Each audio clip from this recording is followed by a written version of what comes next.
What's up mga kaibigan? Kamusta? Muli akong nagbabalik. Ngayon ay ipapaliwanag ko sa inyo ang isang 2007 action thriller na pinamagatang Hitman. Nagsisimula ang pelikula sa isang montage ng mga eksena na nagpapakita ng panloob na gawain ng isang lihim na institusyon na kilala lamang bilang organisasyon. Ang institusyon ay nagsasanay sa mga lalaki mula sa murang edad upang maging mga asasin. Walang lugar para sa mga may buhok at hairstyles dito dahil lahat ay may malinis na ahit na ulo at nakikilala ang mga estudyante sa pamamagitan ng mga barcode na nakatato sa likod ng ulo. Sa murang edad, ang mga lalaki ay sinanay sa kamay na labanan, armas at bala, at isang nakakapanghinayang anyo ng disiplina sa sarili. Ang pagsisikap na tumakas sa organisasyon ay may parusang kamatayan. Ang eksena ay napuputol sa isang maulan na gabi sa London, kung saan ang ahente ng Interpol na si Mike Whittier ay umuwi mula sa trabaho. Mukhang normal ang lahat, ngunit hindi nagtagal ay napagtanto niyang may nakapatay dahil hindi bumukas ang mga ilaw sa sala. Gayunpaman, bago siya makahawak ng baril, binati siya ni Agent 47, ang pinaka-nakamamatay na assassin sa mundo. Hinahabol ni Mike ang Agent 47 sa nakalipas na 3 taon nang walang tagumpay.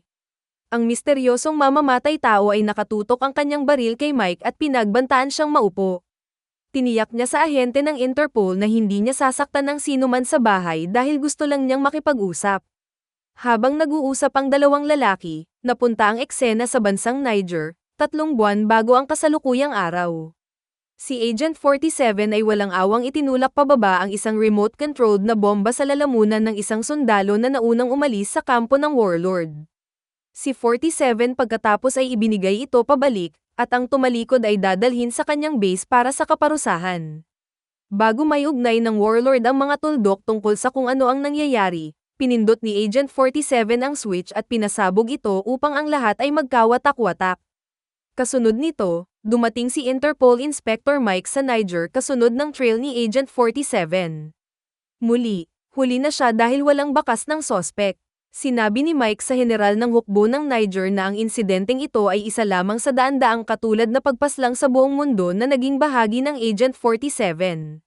Samantala, nasa Russia na si Agent 47 na naghahanda para sa kanyang susunod na trabaho. Tumungo siya sa kanyang silid sa hotel kung saan siya naglalagay ng mga bitag at tinitingnan ang kanyang escape rope sa balkonahe, tinitiyak na ligtas ito.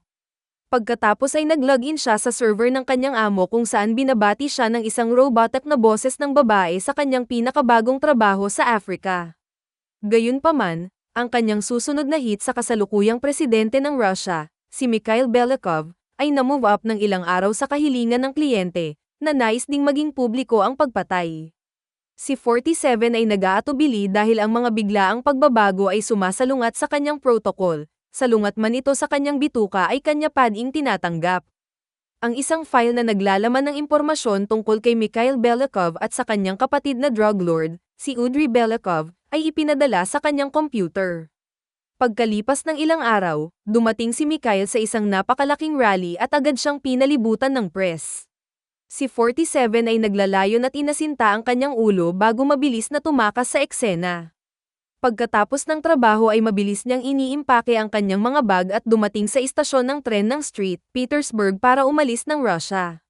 Bigla siyang nakatanggap ng apurahang mensahe mula sa kanyang amo. Kaya nag-log siya pabalik sa server at nalaman na may saksi sa kanyang pagpatay. Bilang isang tunay na propesyonal, tinatanggap niya ang gawain ng pag-aalis ng target, isang batang babae na nagngangalang Nika Boranina. Kinabukasan, naghihintay ng kotse si Nika sa pangunahing plaza ng lungsod nang makita siya ng 47. Magbabaril na sana siya nang lumingon ito at tumingin sa kanya. Saglit na nag-alinlangan si 47 nang mapansin niyang may tato na dragon sa ilalim ng kaliwang mata nito. Biglang, isa pang assassin mula sa organisasyon ang nagsimulang bumaril sa 47, ngunit ang aming bayani ay namamahala upang makatakas sa eksena. Sa ibang lugar, dumating si Inspector Mike sa Russia kasama ang kanyang kanang kamay, si Jenkins. Sa pamamagitan ng isang tawag sa telepono, ipinaalam kay Mike na nakaligtas si Mikhail sa tangkang pagpatay dahil halos hindi naabot ng bala ang target nito. Ang balitang ito ay bumabagabag sa inspector dahil sigurado siya na ang lalaking hinahabol niya, ay si Agent 47, ay hinding-hindi nawawala sa kanyang target. Higit pa rito, inihayag din na ang isang concierge sa Grand Hotel sa Petersburg ay nakilala ang Agent 47 sa pamamagitan ng isang larawan na pinamamahala ang iklik ng lokal na pulis. Bagamat naghihinala si Mike kung paano hinayaan ng pinaka-nakamamatay na assassin sa mundo na makuna ng litrato, agad siyang sumugod sa Grand Hotel. Samantala, sa kanyang silid sa hotel, ipinaalam ng 47 sa kanyang amo na hindi saksi ang dalagang si Nika. Sa kanyang lubos na sorpresa, nalaman niyang nakaligtas si Mikhail sa tama sa kabila nang nakita niyang tumagos ang bala sa kanyang ulo. Nagulat siya nang makita ang isang live na feed ng balita ni Mikhail na inaakusahan ng kanluran na sinusubukang ilabas siya. Naiintindihan kaagad ni 47 na ang lahat ng ito ay isang setup at siya ay naka-frame sa isang detalyadong web ng panlilinlang. Hinihiling niyang malaman kung sino ang kliyente ngunit wala siyang natanggap na tugon mula sa kanyang amo. Galit na galit, nagbanta siya na kung ise-set up nila siya, susunugin niya ang mga ito hanggang sa impyerno. Dumating sina Mike at Jenkins sa eksena, kung saan nakipagkita sila sa isang kapitan ng VLI na naghahanda sa kanyang mga tauhan para salakayin ang hotel. Nagprotesta si Mike, ngunit sa sandaling iyon ay humarang si Yuri, isang opisyal ng lihim na pulis ng Russia, FSB. Sinabi niya kay Mike na siya ang namamahala sa operasyon at may sapat na kakayahan na pangasiwaan ang sitwasyon. Pagkatapos ng pabalik-balik sa pagitan ni Yuri at Mike, napilitan ng kapitan ng pulisya na makinig sa utos ni Yuri na salakayin ang hotel at barilin ang sospek sa lugar. Isang pangkat ng mga espesyal na armadong puwersa ang sumugod at pagkatapos ay umakyat sa hagdanan. Sa sandaling iyon, nakatanggap si 47 nanograms tawag mula kay Diana, ang boses sa likod ng server ng kanyang amo. Sinabi niya sa kanya na ang kliyente ay si Mikhail mismo at ang kanyang lokasyon ay nakompromiso. Sa labas, lumapit ang mga armadong lalaki sa silid ni 47 at tinapakan ang mga patibong na inilagay niya malapit sa doormat. Bilang isang resulta, ang bitag ng bomba sa pinto na inilagay niya kanina ay nagsimula, at ang countdown sa pagsabog ay nagsisimula. Tumakbo si 47 nang hinampas ng mga lalaki ang pinto gamit ang isang ram na nagdulot ng matinding pagsabog. Si 47 ay tumakas sa silid gamit ang kanyang escape rope at sumabog sa isa pang silid kung saan naglalaro ng video game ang dalawang bata. Pagkatapos ay kinuha niya ang dalawang baril mula sa isang dispenser ng yelo sa lobby at mabilis na nagsimulang tumakas. Matapos barilin at patayin ang dalawang gwardya, pumasok siya sa elevator shaft. Si Mike at Jenkins, na nagmamadaling pumasok pagkatapos ng pagsabog, ay nakitang gumagalaw ang mga elevator.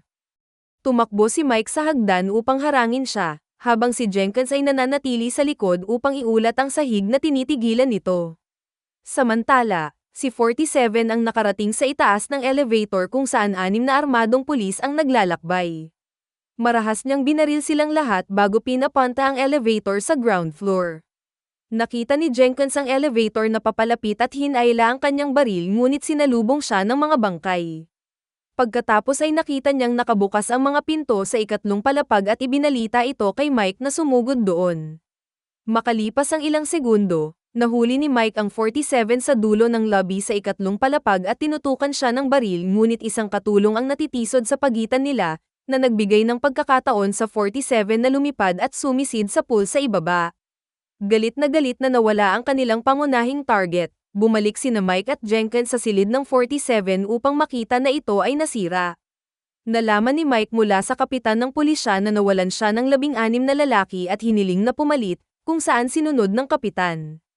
Makalipas ang ilang sandali, dumating ang opisyal ng FSB na si Yuri at sinabi sa kanya ni Mike na alam niya na ang totoong Mikhail ay pinaslang at may nagtatangkang pagtakpan ang isang mas malaking pakana. Sa ibang lugar, ang 47 ay maaaring kumuha ng bagong suit bago makarating sa hotel na tinutuluyan ni Nika.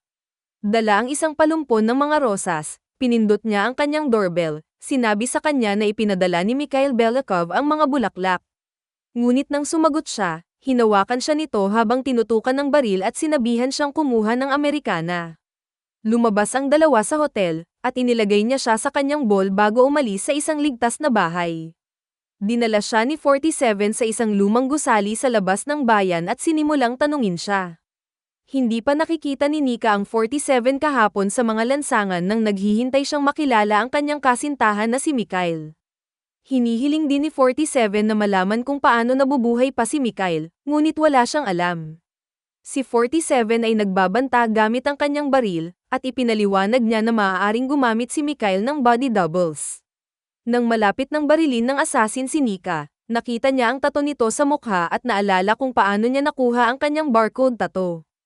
Kaya nagpa siyang huwag barilin siya at nagtanong tungkol sa kapatid ni Mikhail na si Audrey.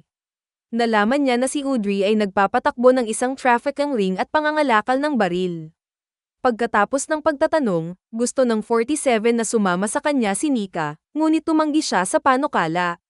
Ngunit nagawa niyang kumbinsihin siya sa pamamagitan ng pagsisiwalat na gusto ni Mikhail na pareho silang patayin, dahil siya ay inupahan upang patayin din si Nika. Si 47 pagkatapos ay nagpa siya na kumpletuhin ang kanyang gawain ng pagpatay kay Mikhail at alisan ng takip ang pagsasabuatan. Samantala, nakipagpulong si Mike sa kapitan ng pulisya, na nagpapaliwanag na ikinulong nila ang buong lungsod na may mga tren lamang na tumatakbo ng mas malalim sa Russia. Ngunit sa tingin ni Mike, iyon mismo ang pinaplano ng 47 na gawin. Samantala, nasa istasyon ng tren sina 47 at Nika nang makaramdam siya ng panganib at pinaalis siya. Sa likod niya ay nakaupo ang isa pang hitman, isang matandang lalaki na ahit ang ulo at may tattoo na barcode sa likod ng kanyang ulo. Sa distansya naman sina Jenkins at Mike, ay nasisiguradong si 47 ang naroroon sa istasyon. Samantala, sinadya ng 47 na makita at sundan siya ng isa pang hitman. Nakita rin ni Mike ang mas matandang hitman, at inutusan si Jenkins na sundan siya. Ngunit pagkatapos ay nakita niya si Yuri at ang kanyang mga ahente na naghahanap din ng 47. Samantala, si 47 ang umakay sa mas matandang hitman pababa sa isang bakanteng plataporma at biglang tumalon sa isang hagdanan, na wala ang lalaki. Dumating siya na naghahanap ng 47 at hinayla ang kanyang baril, hinahanap ang kanyang kalbong karibal. Lumapit siya, ngunit tinambangan siya ng 47 at madaling natalo, tinutuya ang lalaki dahil sa pagtanda. Gustong malaman ni 47 kung bakit siya tinamaan, ngunit tumanggi ang ahente na magsalita. Kaya, binaril siya ng 47 bago nakita ang isa pang malabo na figura na nakatago sa malapit. Si 47 ay napunta sa isang bakanteng tren at biglang nakaharap ng 3 pang ahente na katulad niya. Mayroong tense sa standoff, at ang 47 ay nagmumungkahi na sila ay mamatay ng may dignidad. Kaya ibinaba nilang lahat ang kanilang mga baril at naglabas ng double blade. Gayunpaman, sa pagsisimula ng laban, kitang-kita na ang 3 ay nagplano ng sabay-sabay na pag-atake kay 47, ngunit ang kanyang mga kasanayan ay walang kapares. Madali at brutal niyang pinatay ang 3 sa mga lalaki habang sinisipa ang huli palabas ng tren. Pinalo niya ang lalaki bago sinakal gamit ang sinturon. Si 47 ay bumalik upang hanapin ang matandang ahente na halos wala pang buhay. Sinabi niya sa 47 na nagsisimula pa lamang ang mga bagay at lalala lamang mula ngayon. Matapos patayin ang nakatatandang hitman, nakita ng 47 si Nika na nagtatago sa isang sulok sa malapit habang hinahanap siya nito. Sa sandaling iyon, pumasok si Jenkins sa lugar na may hawak na baril, ngunit si 47 ay namamahala upang hawakan siya sa tutok ng baril habang si Mike ay pumasok din. Sa isang mabilis na pagsabog ng aksyon, binaril ng 47 si Mike malapit sa kanyang huling tadyang bago pinatalsik si Jenkins. Pagkatapos ay umalis sina Nika at 47 sa lugar habang nagsisimulang dumating ang mga karagdagang puwersa ng suporta sa site. Sa ibang lugar, matapos pagbabantaan si Inspector Mike na umalis ng bansa, bumalik si Yuri sa kanyang opisina at gumawa ng secure na tawag sa telepono kay Mikhail. Inutusan niya si Yuri na hanapin at patayin ang 47 at ang babae. Lingid sa kanyang kaalaman, tinapak na ng Interpol ang linya at nakikinig si Mike sa usapan. Gayunpaman, makalipas ang ilang minuto, sinusubaybayan ng FSB ang kanilang sasakyan at tinutukan sila ng baril, sinabing mayroon silang mga utos na i-escort ang duo sa airport. Sa kabilang banda, nag-set up ang 47 nanograms pulong sa pagitan ni Nika at ng kanyang contact sa CIA, si Officer Smith. Habang nakaupo ang 47 na may sniper rifle sa isang kalapit na bubong, sinabi ni Smith sa kanya sa pamamagitan ng telepono na pinatay nga ng 47 ang tunay na si Mikhail Belikov, ngunit pinalitan siya ng mga elite ng Russia ng double body para makontrol nila ang politikal na kinabukasan ng bansa. Ngayon si 47 ay itinapon sa mga lobo.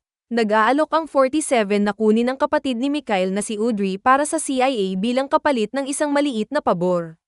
Sinabi sa kanya ni Smith na si Audrey ay nagplano ng isang pulong sa isang nagbebenta ng droga na nagngangalang Price na hindi pa niya nakilala. Kasunod nito, naglakbay si 47 at Nika sa Istanbul para sa isang misyon na patayin si Audrey Belikov. Dinadala niya siya sa pamimili ng bagong damit, pagkatapos ay huminto sa isang restaurant kung saan karaniwang kumakain si Price. Nakita nilang may reserbasyon siya para sa alas 8 sa restaurant, si 47 ay lihim nilagyan ng lason ng inumin ni Price at ibinalik ito. Hindi nagtagal, nahihirapang huminga si Price matapos malagok ang inumin. Nagmamadali siyang dinala ng kanyang mga tauhan sa banyo ngunit hindi din nila napansin na sumusunod si 47 sa kanila. Sa banyo, mabilis na inalis ng 47 ang mga gwardya, tinurokan si Price, at pinatay ang natitirang mga lalaki. Kinabukasan, nagpanggap si 47 bilang si Price at pumunta sa isang club kung saan karaniwang tumatambay si Audrey.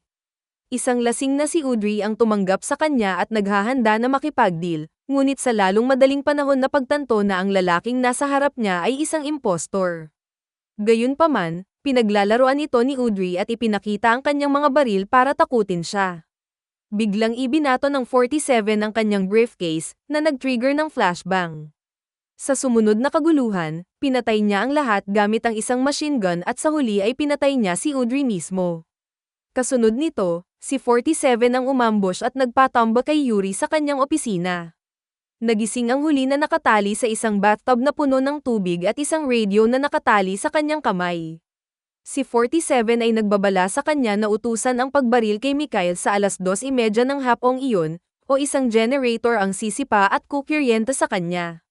Sa libing ni Audrey, doble ang katawan ni Mikhail sa ilalim ng mahigpit na seguridad upang magbigay galang. Umakyat siya sa stage para magbigay ng speech sa likod ng bulletproof na salamin.